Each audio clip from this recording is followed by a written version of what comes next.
The opinions expressed in the State of Mind program are those of the speakers. The program is intended for educational and entertainment purposes only. It is not a substitute for consulting a medical or mental health professional.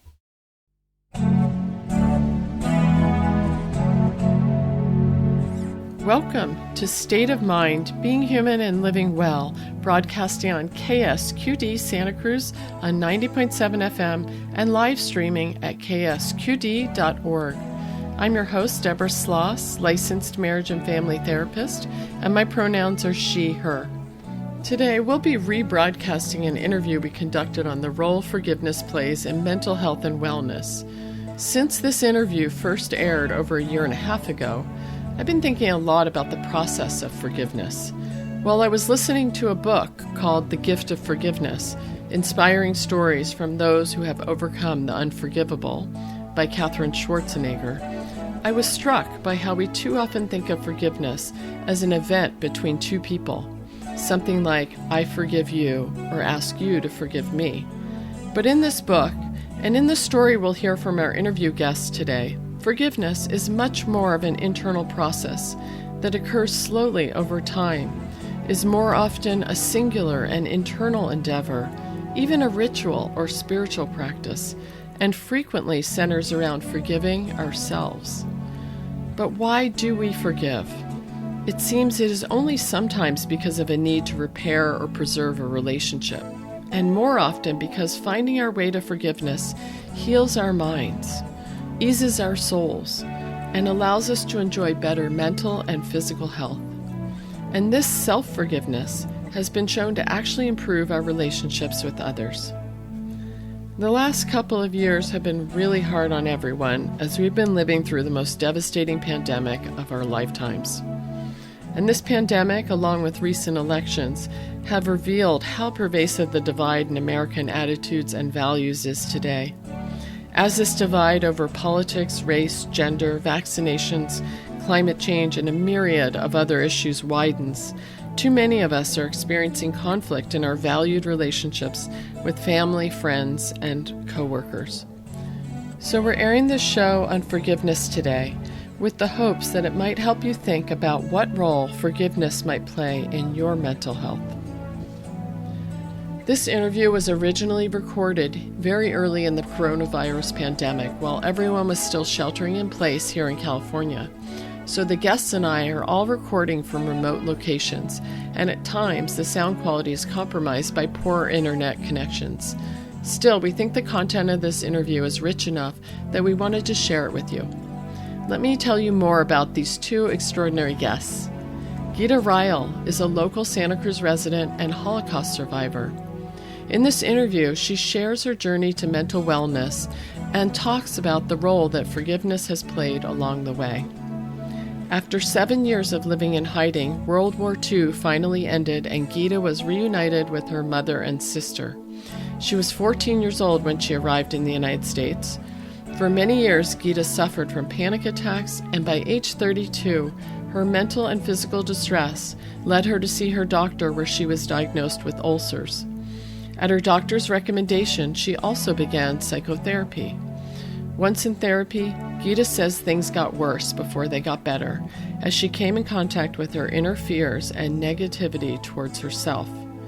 Before therapy, Gita says she just existed. Once in therapy, she worked hard to get well, and it was through that growth that she says that she began to really live. Therapy helped her discover her true worth and learn to forgive herself and others. This interview was recorded when Gita was 88 years old, and at the time she said she was feeling content with her life and valued the peace she was feeling. She said she now understands and promotes honest communication and believes this leads to true understanding of what it is to be all together in this human experience. Gita is really a remarkable woman who is often a guest speaker at area schools, sharing about her Holocaust experiences. When I contacted her about rebroadcasting this interview, she was in Europe with her children, filming her life during World War II. Also with us is Frederick Luskin, PhD, who founded and currently serves as director of the Stanford University Forgiveness Projects. He's also a senior consultant in health promotion and wellness at the Stanford University Health Center, a lecturer in the Stanford School of Medicine, and department chair in clinical psychology at Sophia University. Dr. Luskin is also the author of the best-selling books Forgive for Good, A Proven Prescription for Health and Happiness, and Forgive for Love, the missing ingredient for a healthy and happy relationship. Dr. Luskin's forgiveness work has been applied in veterans' hospitals, churches, in resolving legal disputes with cancer patients, as psychoeducation, and in psychotherapy. His research has shown that the Forgive for Good forgiveness methodology leads participants suffering from a wide range of concerns to improved physical and mental health. Dr. Luskin lectures and teaches widely on forgiveness, stress management, emotional intelligence, and happiness skills. He's also a frequent contributor to one of my favorite websites, Greater Good Magazine, science-based insights for a meaningful life. We're so honored to welcome both of these guests to State of Mind. Welcome. Thank you. We're here. So nice to have you. Gita, I often like to start with what we call here the experiencer. And you're here today to share your remarkable story of survival and then healing after you and your sister escaped the Nazis by living and hiding. Could you start by telling us an overview of what happened in your life that led you to your healing journey? Well, if I have a few minutes, I'll just tell you that I was born in Vienna, Austria, a Jewish family, and was my sister, my mother and father, and just the four of us, and we lived comfortably before the Nazis came to Vienna. Once they came, we had to register, and I have a passport that shows, the swastika and my name, that I was a student, and a big J on the passport that would let the Nazis know how many Jews. I guess people were very naive. Now, I was a little girl, and I didn't understand anything that was going on, but I knew that people were anxious. I mean, I felt, anxiousness already then because I didn't understand anything. And anyway, my dad had to leave to save himself to get picked up in a camp. And so I'm talking as a little girl. I was brokenhearted because, he was my hero. And then my mother and my sister, by the way, didn't look Jewish. They were blonde and blue eyes, and I was dark with brown eyes. And I had to hide if anybody came to our place because my mother said, I don't want them to take you. Naturally, I was about 6 and a half. I didn't understand anything of that, but I obeyed. So anyway, after the Kristallnacht happened in Vienna, where all the glass of the stores were broken and the temples were burned. Things became very chaotic, and my mother lost contact with my dad. We've had relatives that were able to come to America because they were sponsored by some cousins of ours that came before the war. But my mother's parents were still alive in Vienna, and she couldn't leave. So we were with her, and that's when she made a decision of sending us to a Jewish children's home. And again, that was very traumatic. I didn't understand anything. All I know that I was scared, and I did whatever they told me to do. And so we signed up for the OSE, which is Œuvre au Secours des Enfants, which means help to save the children. There was one group the Kindertransport that took some of my cousins and stuff to England. And then when that was full, the French wealthy families like the Rothschilds put money together to get as many Jewish kids from Austria and Germany for the future. So my mother signed Renee and me up. And I guess Renee is Renee who? is my sister, who is 3 years older, who she sadly died December 8th. But anyway, so she was told by my parents to never leave me out of her sight. So the day we got on the train and said goodbye to her mother, I felt some anger because I didn't understand. So I thought, well, they don't want me anymore. So the beliefs and the behaviors that I learned so young was from how I visualized what they said. It wasn't what it actually was, but that I didn't know because I was little. So we were put on the train and we went to France. And France then was not occupied. And I don't want to talk too long about it, but out of when the Nazis came and took over Paris, we were in a home outside of Paris. So they trucked us down to the center of France, and we then lived in a empty chateau with about 300 kids. And it was very difficult. We got sick a lot. And anyway, it was what it was.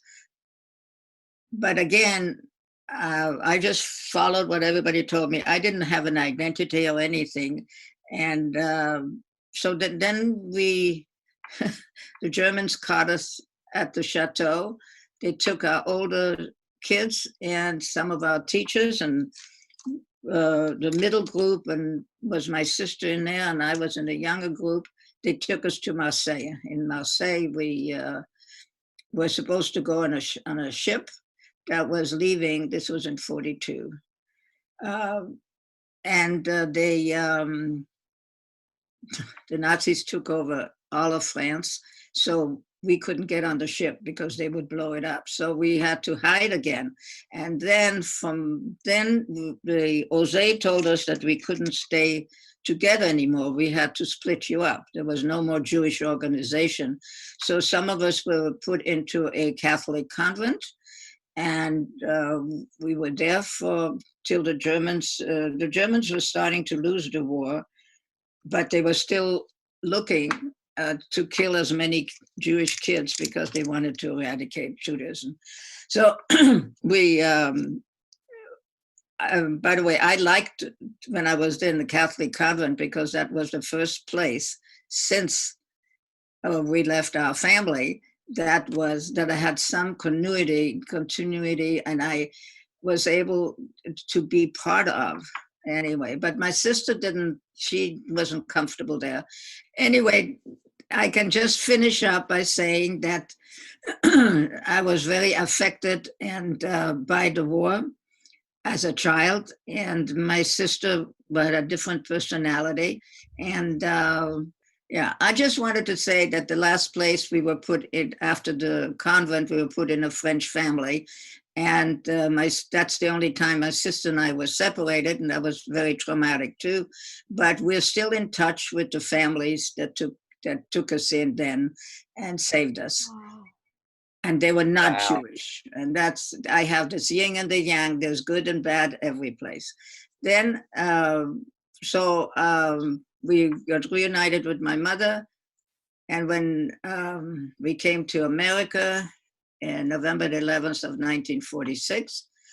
And then my mother wanted my sister and I to get married. So anyway, that's another story. I got married, and when my first two children were born and were about the age that my sister and I were when all of this started, somehow my physical and mental body just, I was kind of existing all the time anyway. I was not a happy camper.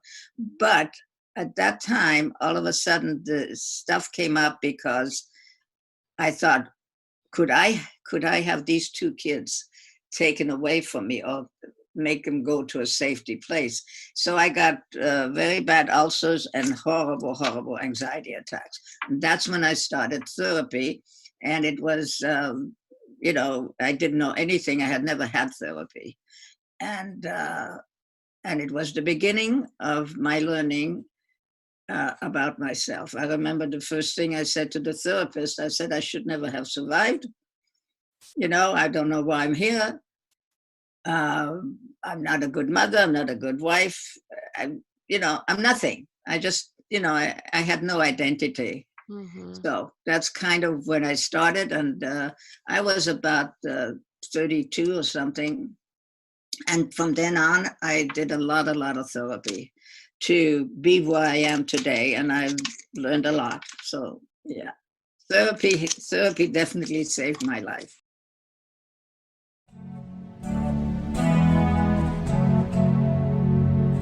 You're tuned to listener-supported 90.7 FM KSQD Santa Cruz. K-Squid, many voices, one station. And this is State of Mind, being human and living well. I'm your host, Deborah Sloss, and I'm here talking with Gita Ryle, a Holocaust survivor who has learned that forgiveness played an important role in her journey to mental wellness. And also with us is forgiveness researcher, author, and expert, Dr. Frederick Luskin, who's helping us understand more about what forgiveness is and isn't, why it's of value, and ways to access it. Stay with us, and we'll be right back after this brief message from our underwriter. KSQD thanks Family Service Agency of the Central Coast for supporting this program. Family Service Agency provides counseling and support for people of all ages facing life crises and challenges. You can reach them at 423-9444 to see if they can help you. Thank you, Family Service Agency of the Central Coast, for supporting KSQD 90.7 FM. Back to our interview.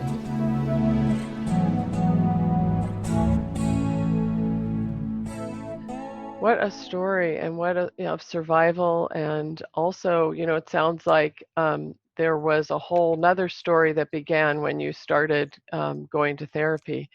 When I first talked with you about coming on the show, you had said something about how you and your sister were so different, and how you experienced, those tragedies and traumas so differently. Do you want to say anything about what you came to realize about that as you were going through therapy? Yes, it's interesting that we're from the same parents, but I think that as I learned about belief and behavior from when we're born, we adapt to whatever we see, how we see it, not how it's given to us. So therefore, Renee must have seen, differently what I saw in the belief, and me being more the anxious and scary girl, and she was more stoic. She didn't share emotions.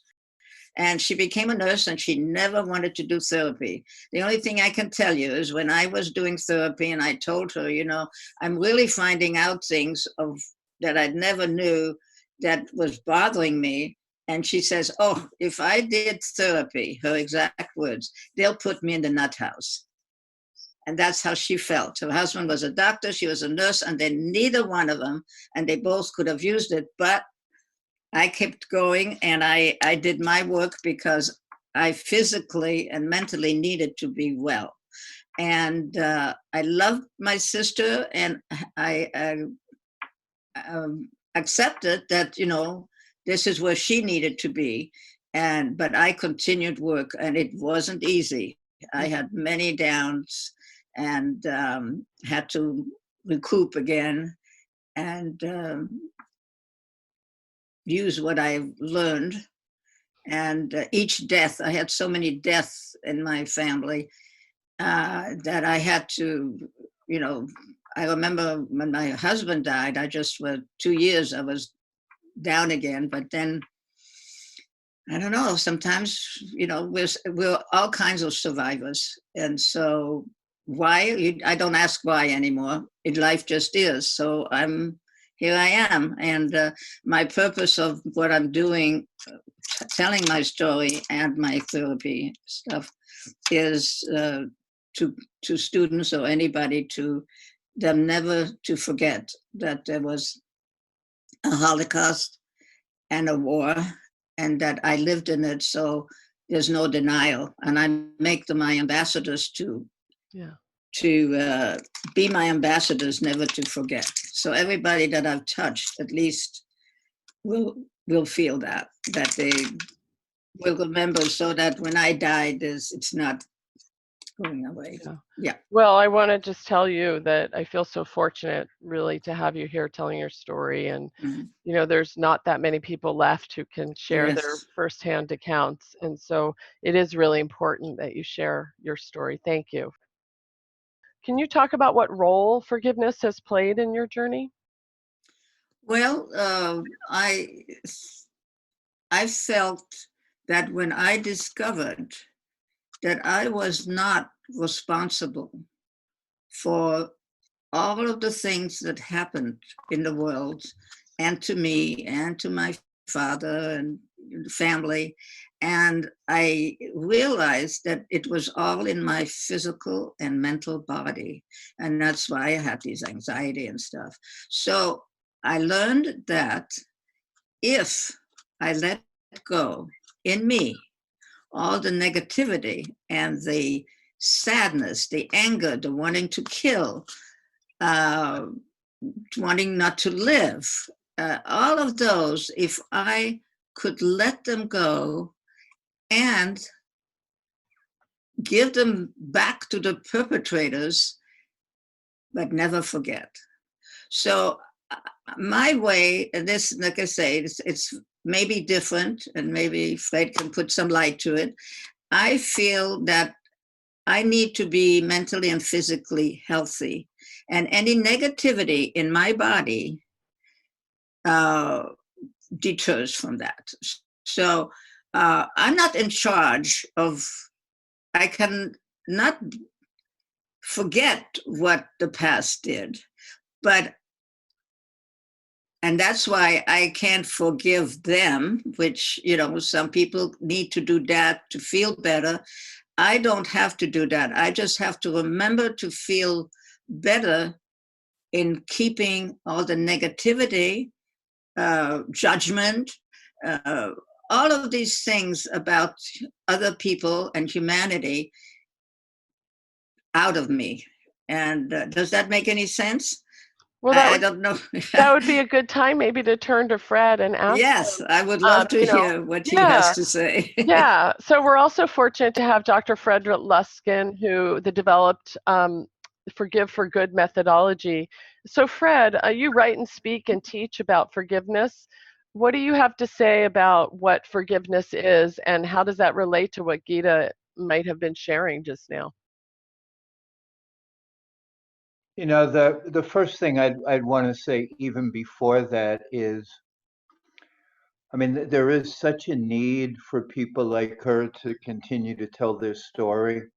Um, and I was raised Jewish, and I don't buy the, how would I put it, the tribal view that one culture's suffering is so awful or so unique. But there is a human tendency to deny responsibility for harming other people, and it's pervasive, and it's so destructive. And there, whether it's in a marriage from an affair, or whether something it's as horrible as the Holocaust, and now there's all the Holocaust deniers, and it's really important to remind people of both parts of her message, that people do horrendous things to others, and as an individual, as in a group, you can get past the bitterness. That both parts of that are essential. Um, and that's the essence of forgiveness. It's not a minimization of how awful people are or how much suffering there is. It's a full-hearted acknowledgement of how horrible people are and how much suffering. And it reminds everybody that we each and collectively have a capacity to move past our woundedness, our bitterness, our nastiness ourselves. And that's what makes forgiveness so important, that it's not like a new agey minimization or a denial or any of the things that qualify as pseudo forgiveness. It's real, like investigation and understanding that this is a very difficult and painful world for lots and lots and lots of people, but they don't have to continue to inflict suffering upon themselves years and years later simply because they hold on to a grudge. Fred, I'm so grateful that you shared that insight because, so many of, I would say, the people that take an interest in our show and struggle with different mental health challenges have trauma also in their background. So, what a valuable perspective to bring up. I really appreciate that. I'm thinking here we are, we're talking about forgiveness. How would you define it, Fred? Well, there's a probably the best definition I've ever heard was a fairly well-known bumper sticker, I think, by Abigail around the death of her child. Forgiveness is giving up all hope for a better past. And that's probably the best definition that I've ever heard, that many of us live in all sorts of fantasies about what should or shouldn't have happened and how the world should have unfolded, and how the universe has made all these mistakes in giving me this, that, or the other thing. It's all wasted. We define forgiveness from our world of universities as making peace with the word no. So we define it as kind of a evolution from I'm going to say, a hissy fit when the world doesn't give you what you want, through that hissy fit, which is an essential part of it, to acceptance, to resolution, to opening back up to life, that the hissy fit is just the first step. So I'm curious, behind everyone's interest, there's usually a story, Fred. And so, how did you get interested in forgiveness, and why? I mean, I have two divergent or convergent paths. One was I was badly hurt by a friend a long time ago, back when I was living in Santa Cruz. And it was a kind of betrayal, and I didn't know how to handle it. That's one. The other was I've had a long-standing meditation practice and interest in spiritual factors. And so when I was looking to do my dissertation out of Stanford back 25 years ago, I wanted a topic that touched psychospiritual questions. And forgiveness was the only one at that point that had any prior research. So I was limited to that, because you can't, as a doctoral student, invent a field. So I channeled my interest in psychospirituality and making it scientific um, into the study of forgiveness. Interesting. Mm-hmm. When you listened to Gita's story, were there any key features that you heard in there that you would commonly teach when you're trying to teach about the concept of forgiveness? I think the couple, the first, the one that I heard was like before therapy, she wasn't fully cognizant of the damage that had been done to her well-being. Mm-hmm. And I think that's a huge problem for all sorts of trauma and all sorts of things, that we're not taught enough that that there can be long-standing consequences to terrible things that happen to us. but we're also not taught that you can get over them. I mean, so it's both. The second was a kind of reminder of personal responsibility, that no matter what has happened to you, you have to wake up and decide what kind of day you want. But it can't happen before you're fully aware of the damage done to you. And that's the order that we teach forgiveness, that you have to fully own and feel the horror of it and the absolute injustice of it, and the grotesque way that human beings can convince themselves that they're doing okay when they're doing horrible things to other people. You have to embrace all that, somehow make peace with the fact that you touched what might have been legitimately called evil, and still decide that this is a life worth living, and it's still a earth with tremendous beauty on it that you don't want to miss. So that's what I've seen as a helpful therapeutic arc. Gita, I'm really interested as you hear Fred describe forgiveness that way and you think about your own journey and story. Are there any elements of that that you feel really linked to your experience?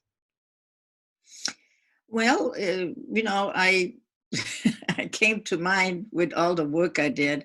And, I did so many modes of therapy that from each one, I took what would work for me or not.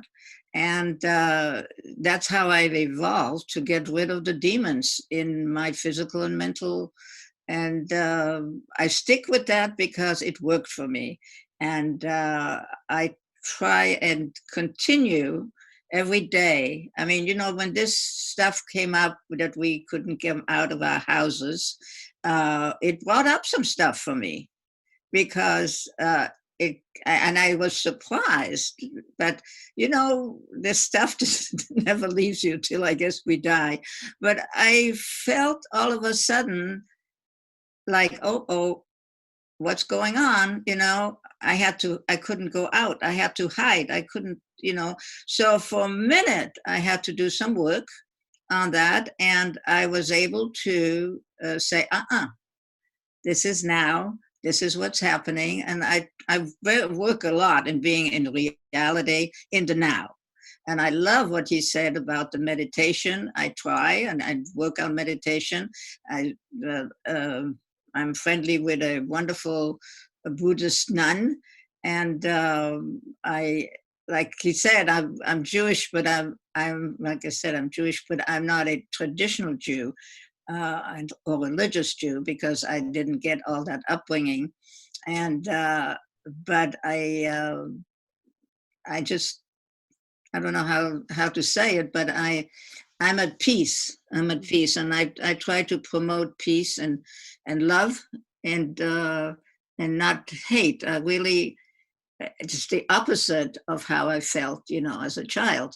Mm-hmm. So I think that I'm doing okay with where I am, and hopefully stay that way. Well, I saw your head bobbing up and down, especially when Fred was talking about that you have to get up every day and decide, today I'm going to live my life. Yeah, take That's responsibility. Right. That's so important. Yeah. And, there are, like he said, there's a lot of people that are denied about things or feel like, the things should be done right and all that. But, because I've done so much work and because I want to live now, whatever time I've got left in this earth, I don't listen to that anymore. Those people, they need to take care of themselves and need to find that whatever it is for themselves to be at least content and not angry and stuff.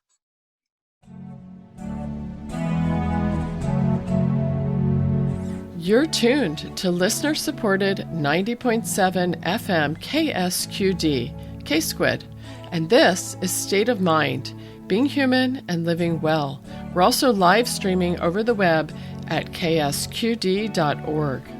I'm your host, Deborah Sloss, and this show is on the role of forgiveness in mental wellness.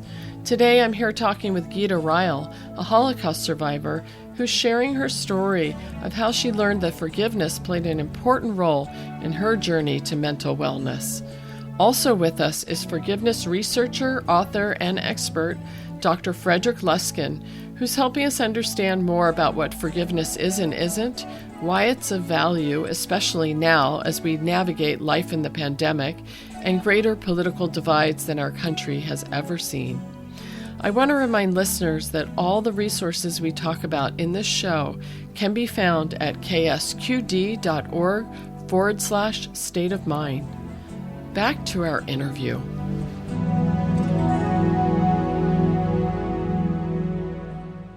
You know, Fred, I'd love to come back to you and ask you, so as we're talking about forgiveness, what is it? Is it a process? Is it an event? Is it an emotion, a behavior? What would you say about that? I mean, the same question could be asked about any aspect of human experience. It's part of being a human, and our minds like to break it up into little quantities that we put back together. What I would say is there are multiple portals of entry to looking at forgiveness. So you could look at it as a spiritual question. You know, how do I let go of bitterness in a difficult experience? Maybe I believe the universe has purpose. Maybe I believe that God is testing me. Maybe I see it as part of my spiritual evolution. So that would be a portal of entry. You could look at it as a physical portal of entry. Like, do I want to give myself high blood pressure for the next 40 years by arguing about my own life? So I would say that the one constant that we have been able to use for helping people understand how they can become more forgiving is by reminding them that the easiest, maybe not the easiest, the clearest way to create forgiveness is to change the way you talk to yourself about your own life. So at its core, forgiveness is a change of story that you tell yourself. So, and I was going to say that, you know, this story is one of like worldwide horror, you know, of mass genocide.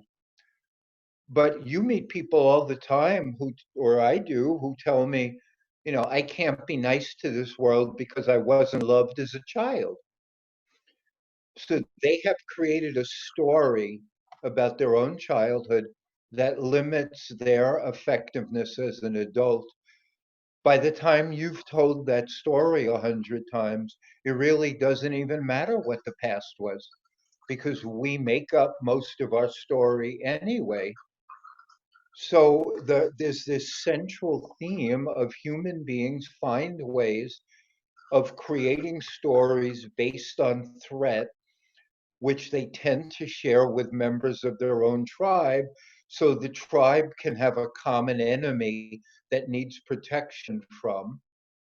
And again, the simplest, but not necessarily easy, is inside of ourselves, we can change the story we tell about our own life, and we can free ourselves.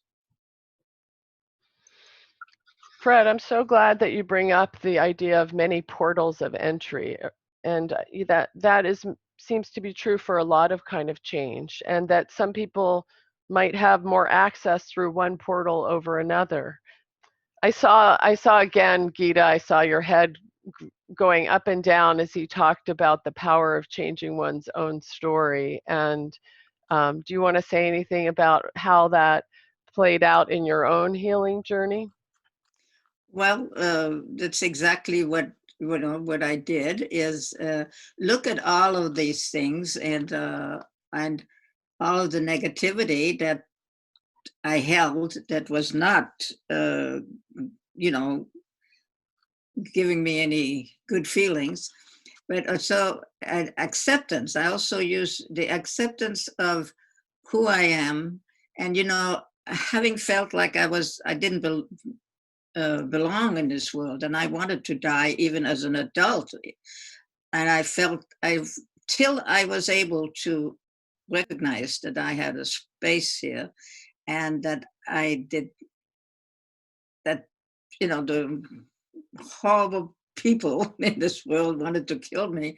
I needed to get that clearness in me to accept the way I am, as I am, and that I have a place here. And so, first, to read the truth, I had to find a way of loving myself, because I didn't love myself. I thought I was ugly. I thought, everything negative that you could imagine, and I just wasn't worth living. And so recognizing that, warts and all, no matter what, I'm a survivor of also this trauma. And so forgiving and letting go and acceptance of whatever people want to do, they have to own it. I cannot own what they're doing. I can feel bad, and I can think it's horrible, but they own it. I don't. Does that make any sense? It's just, that's how I needed to make clearness in my body. And it's a long process. I made some notes here, but I'm just talking off my head. Let me just ask you, as you did that and engaged in those processes that you were just describing, did your physical health improve? Oh, yes. Oh, yes. Anxiety attacks. I know now, I used to get migraines too. I can now do some meditation, and if I feel a migraine coming on or an anxiety, I do the breathing, I do meditation, and I am in the now. I always come back to what is now. I look around me, and this is it. This is not whatever my mind is telling me is going on, the fears. So that's how I let it go. And so far it's work. It's work every day. Don't think that everything is rosy. I wake up in the morning and I have gratitude for what I'm able to do, and I just go on, and yeah. That's a good point, because my follow-up question was going to be to ask you, how long would you say it took you to find your way to forgiveness? And I think I hear you saying you're still working on it. Yes, the main one, definitely I feel much better. But as soon as I feel some negativity coming my way, I take care of it, And and I talk to people too. I don't allow any negativity to come to me now without speaking to that person and letting them know that they can't do that, to me. They can do it to themselves. And, when I talk at schools, I tell the kids, the bullying is, who's the bullier? The bullier has a problem. If you allow the bullier to get to you, you become a victim. And I said, so that's what I felt. I was a victim all the time of everything. I took everything on. While if you are strong enough and know yourself, you say, oh boy, well, whatever that person has a problem, they're going to have to take care of themselves, but I'm not going to take it on. And that was a process too that helped me a lot. Don't you just love it when you hear somebody talking from a place of mental health? Yeah. Yes. Like I tell kids that you don't have to be the victim. I remind them that there are ways to see one's life in the present, recognize this is the only life I have, and right now I'm responsible for it. That is an essential mental health stance. Thank you. Yeah. And it's a wonderful testimony that no matter how badly somebody is treated, we don't lose the capacity to have mental health.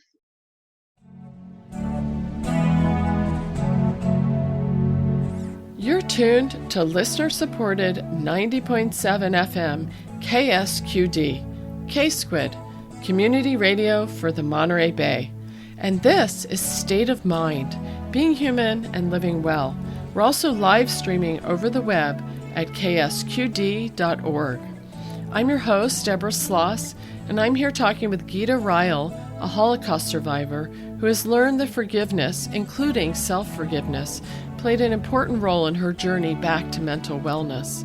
Also with us today is forgiveness researcher, author, and expert, Dr. Frederick Luskin, who's helping us understand more about what forgiveness is and isn't, why it's more important than ever in these troubled times, and ways you can begin your own forgiveness practices.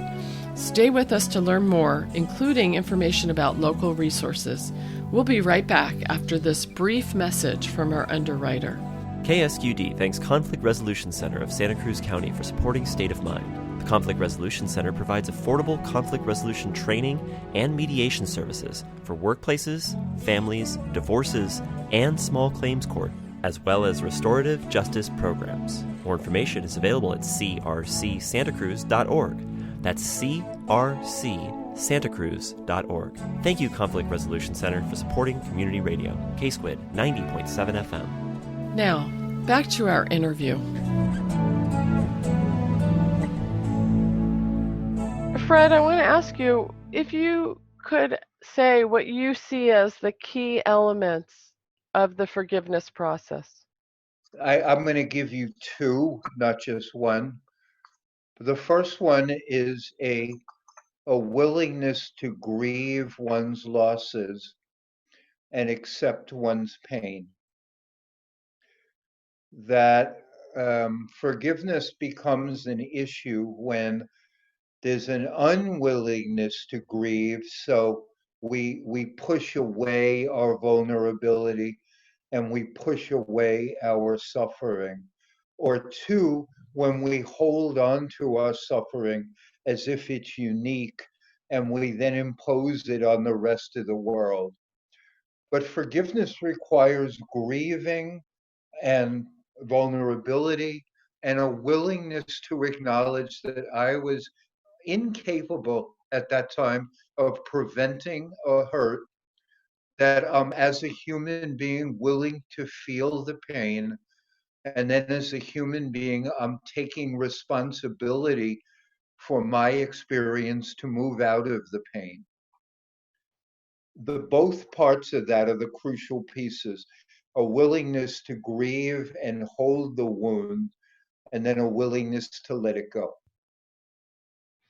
Gita, as you think about your own journey, does any of that seem to fit for what you think you've gone through as you've been going through these different therapies and seeing this change in yourself over time? Oh, yes, I agree very much with allowing myself to, I always use the word accept, I know there's a different word, that I had that life and that I had the losses, and I communicate with my own way with all of the people that I love that are gone from this world, and just oh gosh, it's so hard to express.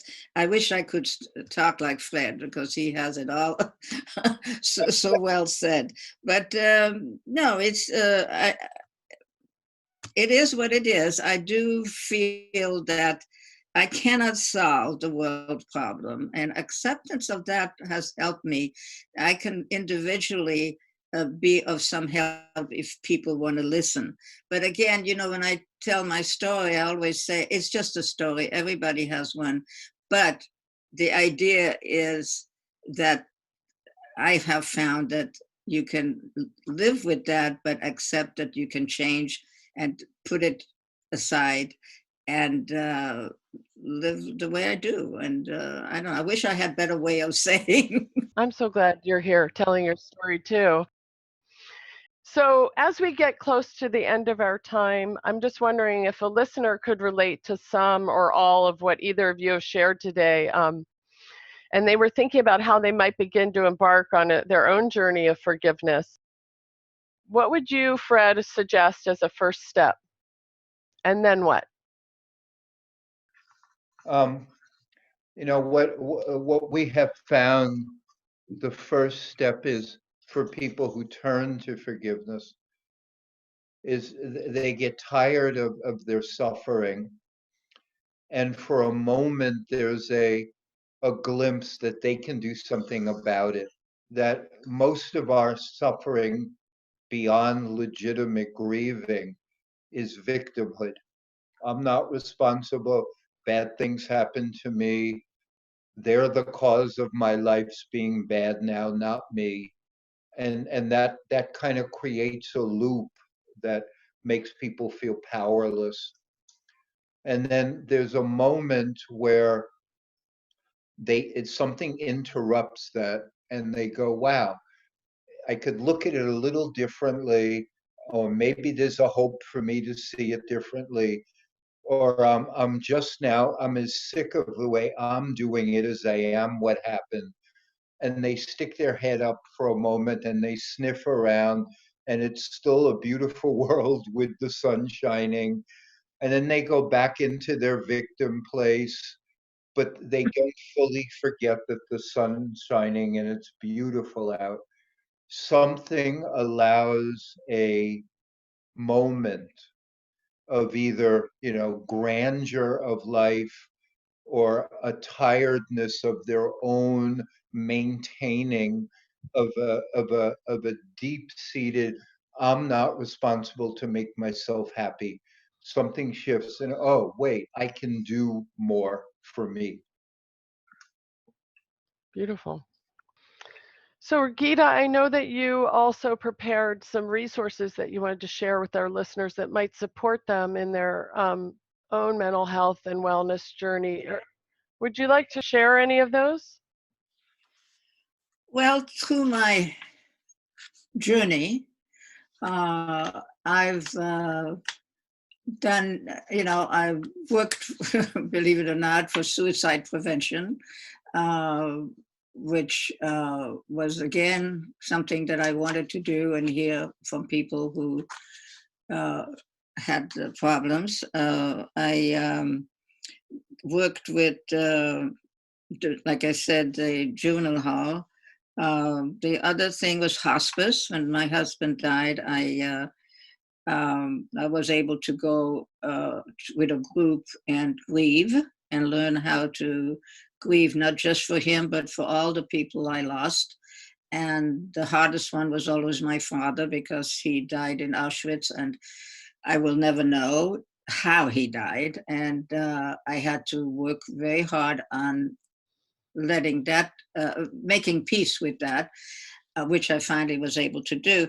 But the other thing, so it's hospice, and we did a children. I love to work with children, so after I was trained to do a children's group for kids that lost a family member, and teach them about the important thing. It's not their fault, because that's the first thing that kids think, and how to learn how to grieve, and mainly not feeling that it was their fault type stuff. Mm-hmm. And what else? God, I can't remember. Did I tell you other things? I wrote it down, but now I forget.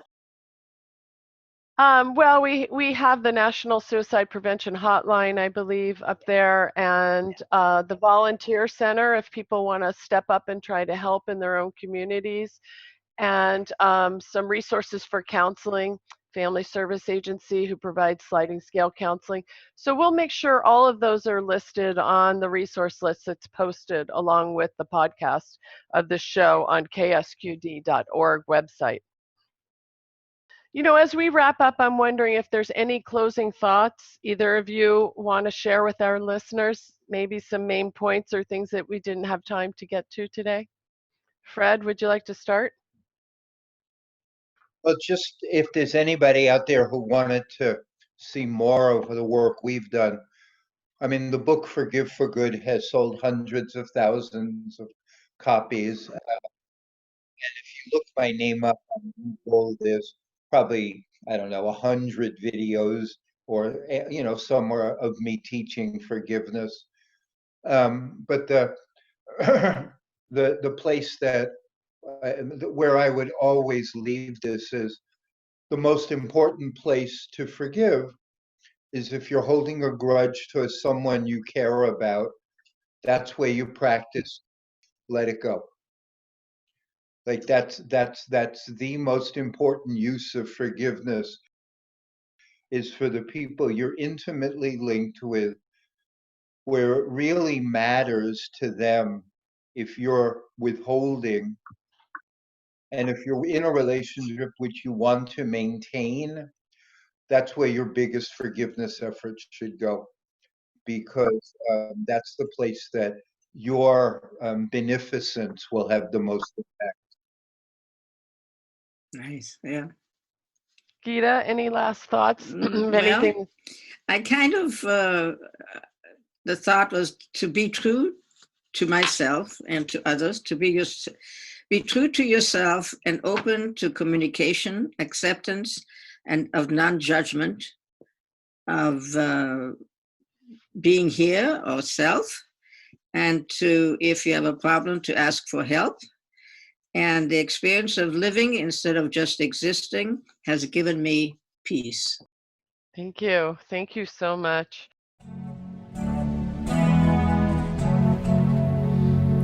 I want to say a huge thank you to our guests today, Gita Ryle and Dr. Frederick Luskin, for this heartful conversation.